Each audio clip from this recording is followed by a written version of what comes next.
자, 복고대통령의 지강입니다. 오늘은 71쪽을 보겠습니다. 네. 부처님께서 그랬잖아요. 우리 공부했죠? 자, 내가 지금 내려갈 때인가? 공부했죠, 그죠? 어느 나라로 갈 것인가? 어느 종족에 태어날 것인가? 어느 엄마 아버지를 만날 것인가? 조사했다 그래서 안 되죠. 전부 다 조사했다 그랬잖아요. 네, 그렇습니다.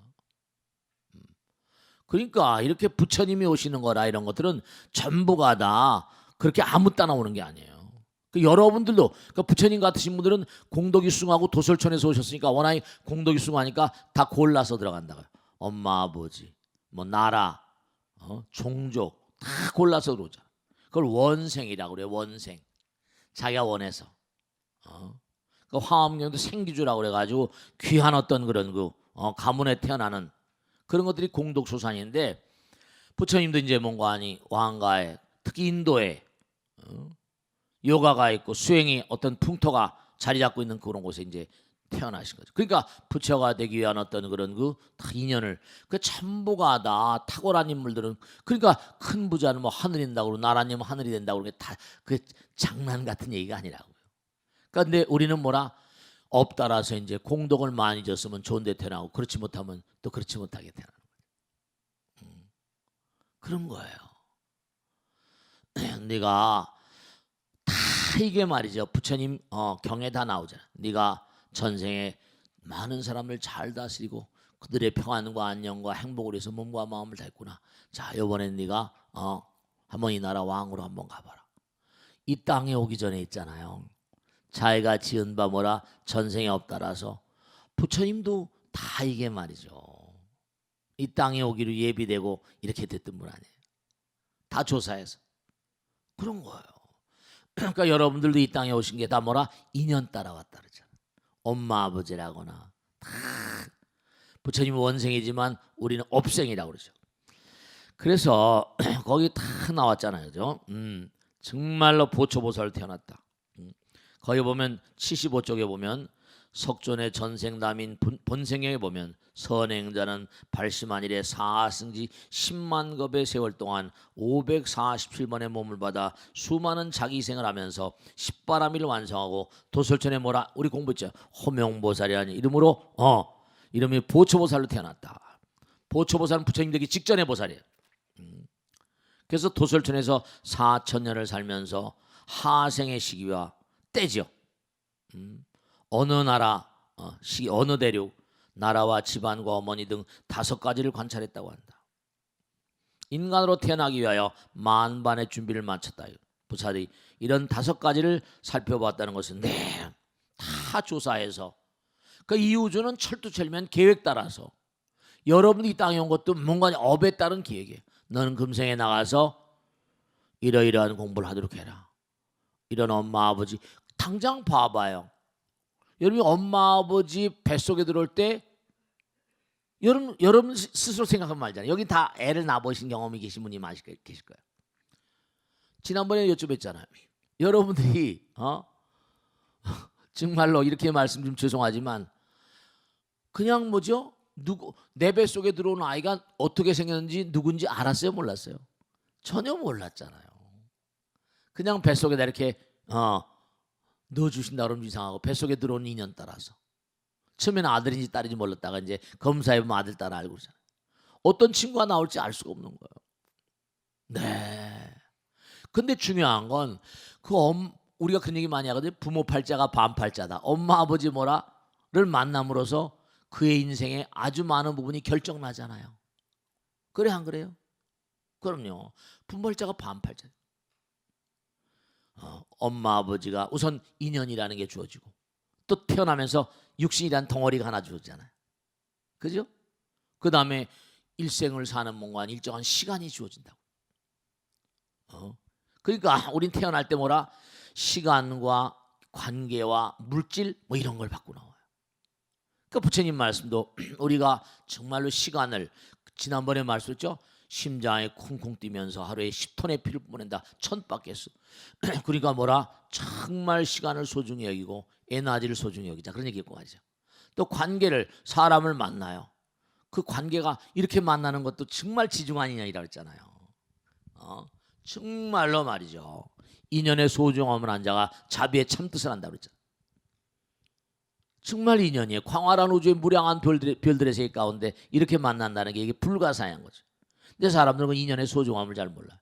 부부가 만나는 게 뭐 8,000겁이고 부모 자식이 뭐 만겁이고 형제가는 9,000겁이라고 하는데, 네 그래요. 다 이게 어떤 그런 플로트 따라 움직이는 것이지 아무 따라 움직이는 게 아니에요. 뱃속에 아들 딸 들어오는 거 다 인연 따라서. 그러니까 우리가 인연을 잘, 그러니까 정말로 일생이란 시간, 인신난득이라고 했잖아요. 일생이란 시간을 잘 써야 되고, 그러니까 뭐죠? 그 시간을 잘 쓰는, 여긴 도장이라고 했잖아요. 제가 지난번에 말씀했죠? 중요한 거예요. 우리가 내가 왕을 모시고 살아요. 왕을 모시고 살거든. 근데 왕을 모시고 하는데 말 함부로 하면, 왕 앞에서 말 함부로 하면 어때요? 그냥 날아가요. 그래 안 그래요? 진짜 중요한 거다. 부처님께서 철두철미한 계획을 탁 세워가지고 태양도 주시고 공기도 주시고 비도 물도 주신다 그랬잖아요.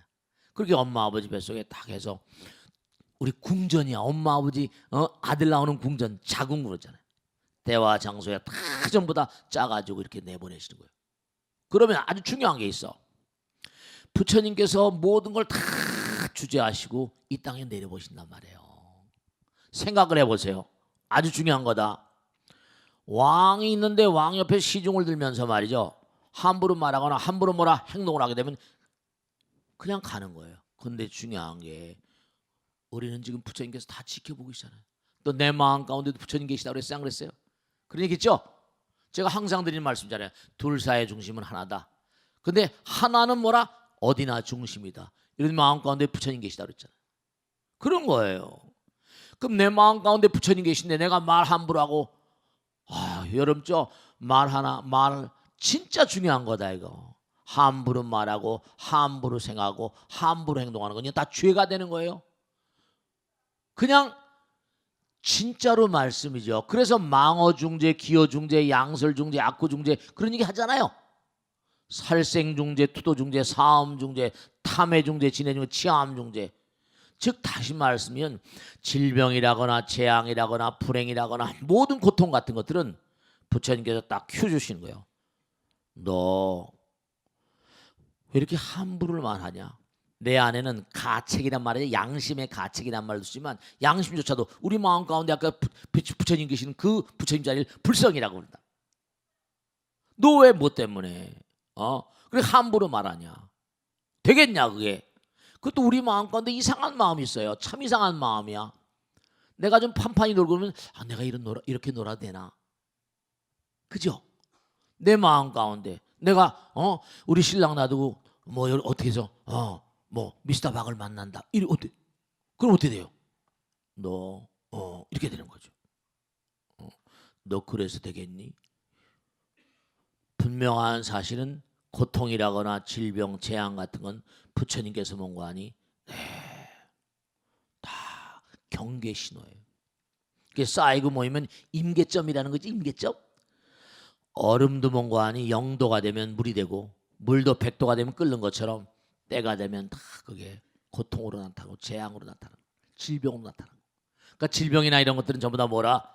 자기가 과거에 꾸준히 뭔가 아니 그릇된 몸과 마음, 그릇된 어떤 삶의 자세로 살아왔던 것이 이제 그게 내 나름대로 결실을 맺은 거라고 할까요? 인과 따라서 선인 선과 악인 악과니까. 그러니까 부처님께서 다 보고 계세요. 다 듣고 계세요. 네. 그러니까 우리가 이 우주를 흘러다니는 모든 것들이 다 3계 6도가 이미 짜여져 있고 6계, 색계, 무색계가 있고 지옥악의 축생아수라 인간 천상 성문 영각 보살불 있고 전부가 다. 그러니까 여러분이 지금 이 순간이 뭐죠? 미래를 만들고 내생을 만드는 거예요. 다 나오잖아요. 그래서 이제 드디어 이제 부처님께서 여기 나오잖아요. 인간의 수명이 10만 세 이하 8만 살 10만 살까지 간다. 100살일 때가 부처가 나타나기에 알맞은 때이다. 즉 인간의 삶이 이상적일 때라거나 완전한 절망에 빠져 있을 때가 아니라 고통을 극복하죠. 노력을 시작할 때 석존이 유출하게 된다는 것이다. 이게 나오잖아요.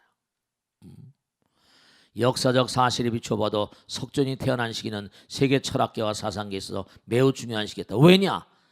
이게 이제 BC 6세기 5세기거든요. 그 제가 항상 한 얘기했죠.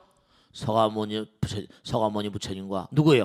노자, 공자와 노자. 그 다음에 소크라테스, 플라톤. 그 시대가 다 여기 나오잖아요. 유명한 얘기입니다. 칼 야스퍼스 얘기. 석존의 탄생을 전후하여 그리스와 중국, 인도 등 세계 주요 문명권에서는 우주의 원리에 대해 깊이 사고했던 현자들이 무수히 등장했다. 우리 공부했죠, 그죠? 도솔천에서 뭐라 비가 쏟아지시 내려왔다 했지 않았어요? 네, 다 했잖아요. 마치 찬란하게 빛나는 별들이 밤하늘을 수놓듯이 수많은 철학자와 사상가들이 거의 같은 시대에 활약하였다. 그래서 칼 야스퍼스는 이 시기를 가리켜 이 유명 actual year, 축의 시대라고 그래요. 사상계 축의 시대라는 거예요. 그 시대에 등장했던 그 위대한 인물들이 인류에게 뭔가 사상적인 축을 선물했던 거예요. 네, 그렇습니다. 네, 다 나오잖아.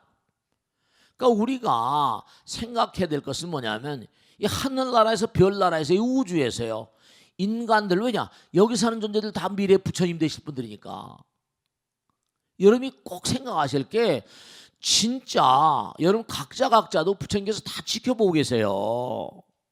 절대로 여러분들이 함부로 사시면 안 돼. 함부로 살 수 없게끔 된 존재들입니다.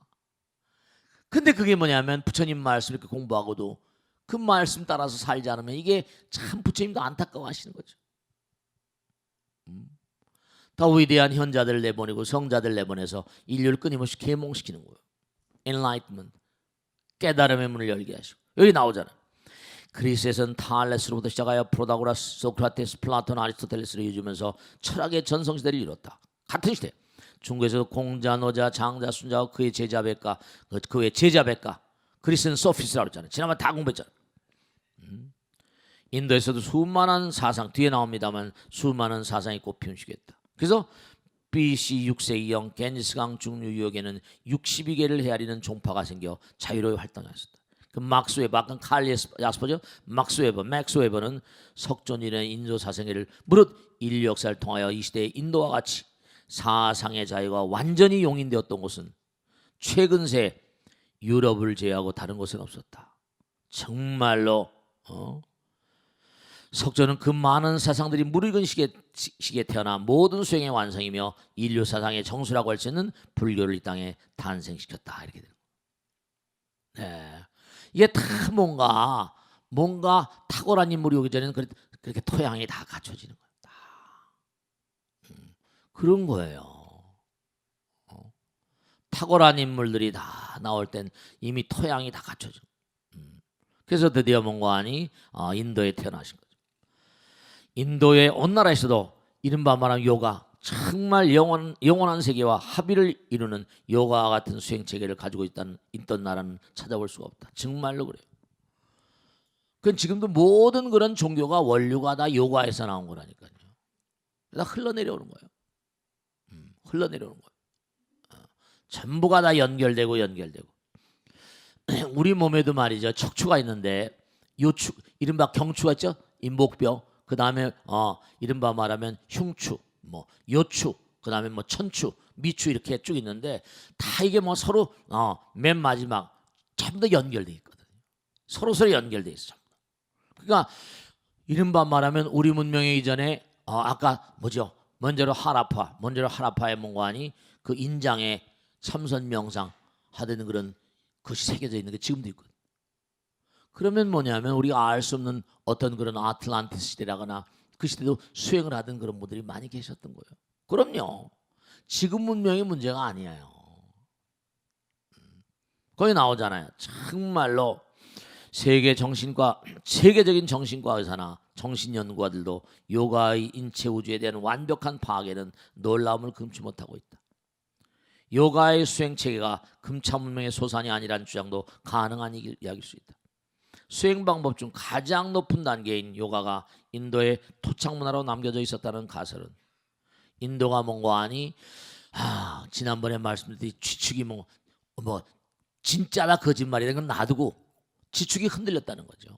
근데 인도는 정 가운데 있으니까 파괴가 덜했다. 이런 설을 내세운 사람들도 있습니다. 그러니까 파괴가 덜했으니까 선차 문명의 흔적이 아주 많이 남아 있다는 거죠. 네. 이해할 수 있는 내용 같습니다. 그래서 지난번에 말씀드렸듯이 지난번에 쭉 얘기했죠. 따실리 나제르 저 리베리아령 사하라인데요. 아프리카의 사하라 남쪽에 따실리와 나제르라는 곳. 지금은 아프리카 사하라는 열사의 땅이에요. 사막입니다. 근데 과거에는 태고에는 뭐라 목초지였다는 거예요. 거기 나오잖아요, 그죠? 사하라 남쪽 타실리와 나제르라는 곳이 나제르는 케이번 픽처, 따실리는 케이번 픽처. 놀라운 것은 그 오랜 세월 동안 벽화의 색채가 동굴이 있는데 거기 그 동굴 벽화가 있어. 그대로 보존돼 있었다. 사하라 사막 한가운데 목초지가 있었으며 소말 양들이 질비하고 목동의 얼굴이 뭐라 백인이었다는 거야. 탄소동연소 C12를 때려봤더니 1만 7천 년 내지 3만 년 전 우리가 흔히 크로마뇽이라고 하는 그 당시에 제가 알타미라 동굴 벽화 말씀드린 것처럼 정말로 1만 7천 년 3만 년 전의 고대 고대 그 그림들이 색채가 지금도 변하지 않고 그대로 있는 거예요. 참. 그리고 또 뭐예요? 시베리아의 뭐래? 시베리아 우리 지난번에 풀 뜯든 뭐라 평화롭게 풀 뜯는 메머드가 뭐라 갑자기 동태가 된 얘기 했죠? 했어 안 했어요? 이게 다 복습 나오는 거예요. 풀을 뜯다가 그냥 갑자기 동태가 돼버린 거예요. 그냥 풀을 씹고 있다가 식도로 넘어가고 줄줄줄줄 뭐라 풀이 파란 풀이 그대로 남아있는. 그러니까 갑자기 냉동이 됐어요. 지구가 갑자기 뭔가 변화한 거야. 지난번에 갑자기 뭔가 하룻밤새 물밑으로 가라앉았다 그랬잖아요. 그죠? 그 비슷한 얘기 똑같은 얘기. 그러니까 뭐죠? 일본이 뭐죠? 일본이 여기 다 나오잖아요. 시베리아의 블라디보스톡에서 모스크바까지 대륙 횡단철도를 놓을 때였다. 네. 그래가지고 몽관이 3만 년 전에 존재했던 맘모스자체 물 이른바 음식물이나 이렇게 공급이 잘 안 되니까 그래서 멤머드 코끼리 고기 좀 먹어보자고 그 언 코끼리를 녹여가지고 배를 가르니까 어떻게 했다는 거예요? 배를 가르니까 그 안에 정말 그냥 풀 뜯다가 그냥 그대로 동태가 된 그런 멤머드들이 그대로 있었다는 거죠.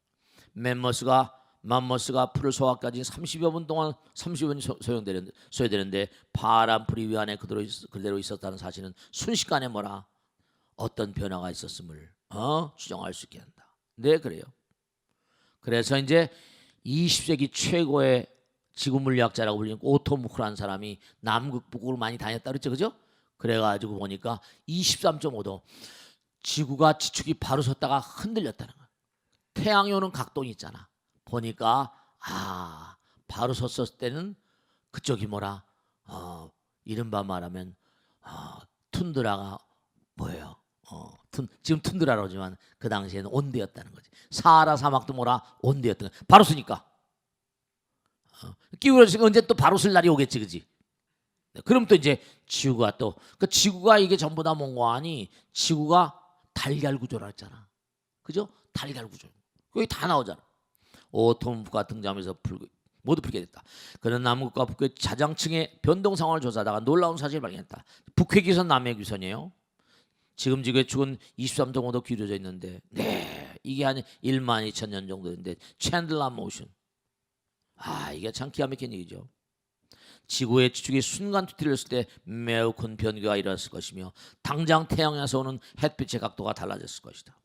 이렇게 하여 아프리카나 시베리아가 똑같은 초원이었다가 지축이 흔들리면서 열대온대 한대로 급격히 바뀌었던 학설이다. 그렇다면 지축이 흔들릴 때 가장 피해가 적은 곳이 뭐라? 인도였겠다. 그러니까 지축이 왜 그렇게 기우뚱 순간에 뒤틀렸냐? 그건 알 수가 없죠. 학자들이 이렇게 말한 건 진짜인지 거짓말인지 우리 모르지만 그게 대단히 타당성을 가지고 있대요. 왜냐하면 중남미, 북미서부터 모든 인디오 부족들이 뭐라 하룻밤새 뭐라 거대한 대륙 가라앉았다는 대홍수가 났다는 게 전부 다 그게 아우가 다 맞는 얘기들이야. 아우가 다 맞는 얘기. 그리고 빙하기가 오고 막 그 지구에 그때 아주 격변이 있었던 거예요. 천지개벽이 있었던 거예요. 정말로 천지개벽이 있었던 거예요. 그러니까 우리가 살고 있는 이 세상이 정말 우리가 알 수 없는, 그러니까 참 묘한 거는 지난번에도 말씀드렸죠. 우리가 전생을 까맣게 모르잖아. 그지? 전생을 몰라요. 근데 지구 문명조차도 전생을 뭐라 이 연구하고 파고 들어가니까 이런 얘기가 나오지만 우리가 뭐라 우리 문명 이전에 어떤 문명이 있었는지 잘 알 수 있어 없어요? 잘 모르는 거죠. 그러니까 우리가 여러 가지로 모자라는 게 많은 거예요. 학자들이 이런 걸 연구한 학자들이 아주 많습니다.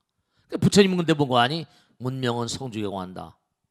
사람도 태어나서 늙고 병들고 죽는 것처럼 문명도 마찬가지고 별들도 마찬가지다. 그런 말씀 다 하셨거든.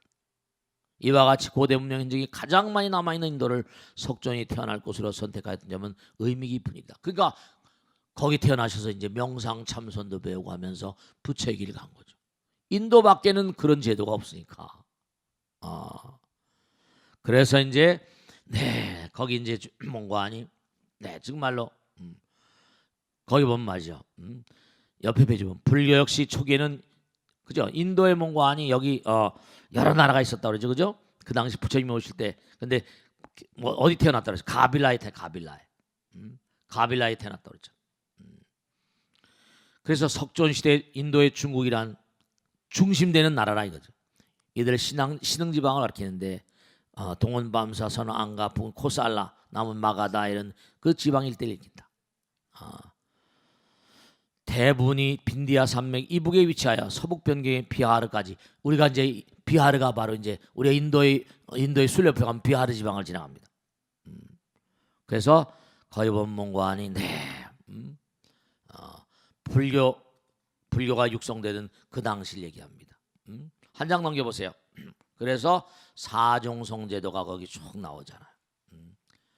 그래서 우리가 사회가 안정되려면 뭐죠? 사회가 안정되려면 뭔가 이렇게 계급 사회가 또 의미롭기도 한 점이 있어요. 왜냐하면 너무 물론 재능 있는 사람이 막 튀어나오고 하는 것도 물론 의미가 있는 거. 뭔가 자기가 하고 싶은 사람 또 하고. 그러니까 이른바 말하면 정말로 맨 밑에 보면 나오잖아요. 사람이 신분이 태어나면서부터 정해지고 지급이 세습되는 카스테주에서는 선천문명 아틀란티스 사종성의 제도의 흔적이 남아있다. 아틀란티스에서는 어린아이가 태어나면 신관이 그 아이의 전생을 보고 직업을 정해주었다고 한다. 이게 다 나오잖아. 이렇듯 철저히 계급이 지켜지는 인도 사회에서 석조는 사람의 가치는 그 사람의 태어남에 의해서 결정되는 것이 아니고 그러니까 그 당시에 카스트 제도를 부처님께서는 부정하는 거야. 사종성 제도를 깨뜨려 버립니다. 사람의 가치는 그 사람의 태어남에 의해 결정되는 것이 아니고 그가 얼마나 수행을 했느냐. 이게 이제 그가 만약에 정말로 다른 것에 의한 게 아니라 어머니 아버지 지금도 우리나라 뭐 흙수저 뭐 이런 거 있잖아. 금수저 있잖아. 은수저니 헬 조선한데 그게 아니라 이게 다 오잖아. 몸과 마음을 다해서 얼마나 수행을 했냐에 따라 결정된다고 좋아했다. 이러한 석존의 사상은 그 당시 계급제도 사회에서는 가히 혁명적인 것이었다. 계급이 있는 이른바 말하면 수행 따라서 뭔가 사람의 어떤 그런 뭔가 수행의 칙다에 따라서 수행 따라서 결정되는 거지. 그런 엄마 아버지의 무슨 뱃속에서 태어난 것으로 되는 건 아마 정말 왜냐하면 중요한 게 근데 이런 건 있어요, 그죠? 사회가 나름대로 안정된 사회라거나 막 이렇게 막 치고 올라오고 막 혼돈스럽거든. 이른바 계급제도가 붕괴되거나 뭐 이렇게 되면 어떤 거 사회 안정이 깨지면 불안해지고 여러 가지가 많지. 지금도 우리나라도 그런 시스템에 그런 어떤 그런 흐름에 와 있어요. 보수냐 진보냐 좌파냐 우파냐 무슨 뭐 여러 가지 너무 안타까운 거지. 그런 게 아니라 능력에 따라서 이러한 석존의 사상은 그 당시 계급제도에서는 가히 혁명적인 것이었다. 노예와 여자를 차별하지 않고 제자로 받아들여 기회를 줬고 그 시대 사회로서는 도저히 용납할 수 없는 만민의 절대 평등을 주장했다. 현실적 고통을 해결할 수 있는 정말로 구원자의 출현을 희구하던 수많은 중생들에게 이러한 사상은 크게 호응을 얻어서 불교가 인도 전적으로 발전하는 계기가 되었다. 그래서 이제 이른바 말하면 그 당시에 정말로 부처님 가르침이 인도 전토에 퍼져나가는 어떤 흐름을 보였던 거죠. 그러니까 우리가 세상을 살아가면서 과거에는 뭐냐면 분명히 과거에는 지금처럼 말이죠. 분화가 되진 않았었잖아. 지금은 능력만 있으면 치고 올라갈 수가 있잖아. 근데 이런 것들로 참 뭔가하니 법으로 잘 이게 제어가 돼야 돼. 그러니까 뭐냐 하면 이제 우리가 사는 사회도 보면 무슨 뭐 여러 가지 혼맥상이 많이 있잖아. 법 자체를 집행하는 사람들의 문제도 있을 수 있고 말이지. 권력을 가진 사람들의 문제도 있을 수 있고. 나라의 어떤 위정자들이 이른바 말하면 권력을 집행하는 어떤 무슨 법을 집행하는 기관들 이런 걸 좌지우지하고 말이지. 그럼 이제 국민들이 대단히 살기가 어렵지. 그러니까 지난번에 계속해서 뭐 이런저런 무슨 뭐 법을 집행하는 사람들이 이런저런 부정을 지르는 게 많이 나왔잖아, 그지? 부정을 저지르고 여러 가지로. 그래서 이른바 말하면 정말 우리가 오늘 공부한 건 뭐냐면 여러분들이 지금도 이 광활한 우주는 부처님 나라이고 그리고 모든 게 전부가 다 질서정연하게 전부 다 흘러가고 있습니다. 여러분이 장기적인 차원으로 보면 지금 당장은 혼돈일지 모르겠지만 장기적인 차원으로 보면 전부 다 이른바 from chaos 혼돈으로부터 from chaos to 뭐라 cosmos. 그 다음에 뭔가 분할로부터 from differentiation to integration. 이른바 말하면 뭔가 전부 다 질서로 가는 과정이고 혼돈. 그러니까 참 이상하게 자기 self organizing universe 그런 것처럼 이 우주는 말이죠. 보세요. 10명이 막 같이 따더라도 혼돈이지. 근데 조금만 지나다 보면 툭툭 하다가 뭐라 딱 거기 질서가 딱 짜야 된단 말이에요.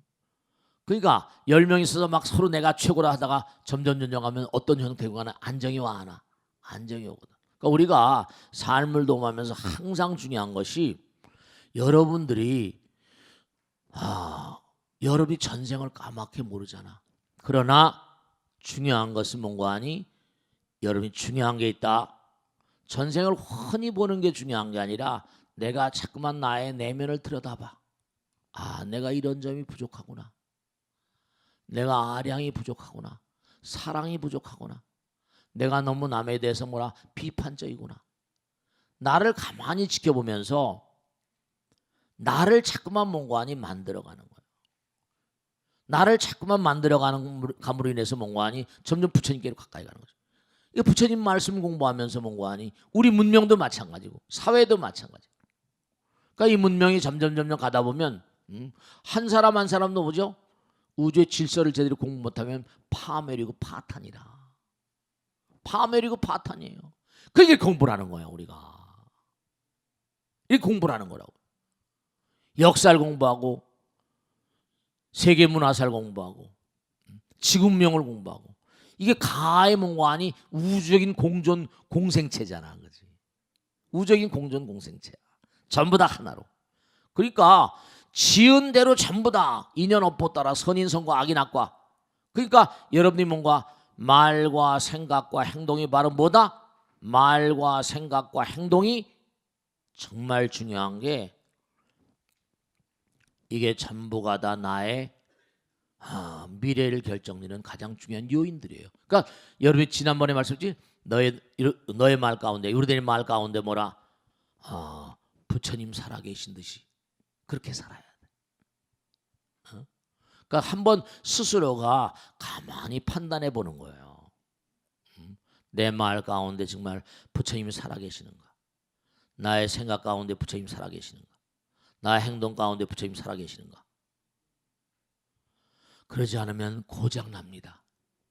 시계도 뭔가 하니 모든 전자제품도 제대로 법 따라 쓰지 않으면 고장나 안 나? 고장나잖아. 시계도 만드는 원리가 다 있겠지, 그지? 그래 안 그래? 시계도 만들어지는 원리가 있어. 이 몸뚱아리도 뭐라 만들어지는 원리가 다 있어요. 우리 나라도 마찬가지고 문명도 마찬가지고 모든 만들어지는 원리가 다 있단 말이야. 만들어지는 원리가 다 있어요. 근데 그 원리를 뭐라 제대로 준수하지 못하면 될까? 그러면 이제 문제가 나는 거야. 그러니까 우리의 고통, 그러니까 인생은 고통의 바다라고 말한 근본적인 이유는 뭐냐? 많고 많은 사람들이 근본적으로 무명인 거야. 우주의 법에 대해서 뭐라 너무 공부를 하지 않고 함부로 말하고 함부로 생각하고 함부로 행동하니까 자꾸만 고통이 오는 거야. 그러니까 내가 고통일 땐 부처님 잘못했습니다 참여해야 되고 부처님 법을 끊임없이 공부해야 되고 그 다음에 기도하는 마음으로 살아가는 게 참으로 중요한 거라. 그래서 개인도 나라도 그 다음에 문명도 마찬가지야. 중요한 게 하나 있다. 그러니까 하나만 요딱 말씀을 드리겠습니다. 오늘 중요한 게 모든 위정자들이나 정부 이른바 정권을 운영하는 사람들이 중국 역사를 봐봐. 당송원 명청이 전부 다 뭐라? 종교를 모티브로 하고 살아가고, 서양도 뭐라? 전부 다 기독교라거나 기독교를 공인하고 나가죠. 왜냐? 종교는 사람의 마음을 하나로 응집시키는 힘이 있거든요. 하나로 뭉친 힘이 있잖아.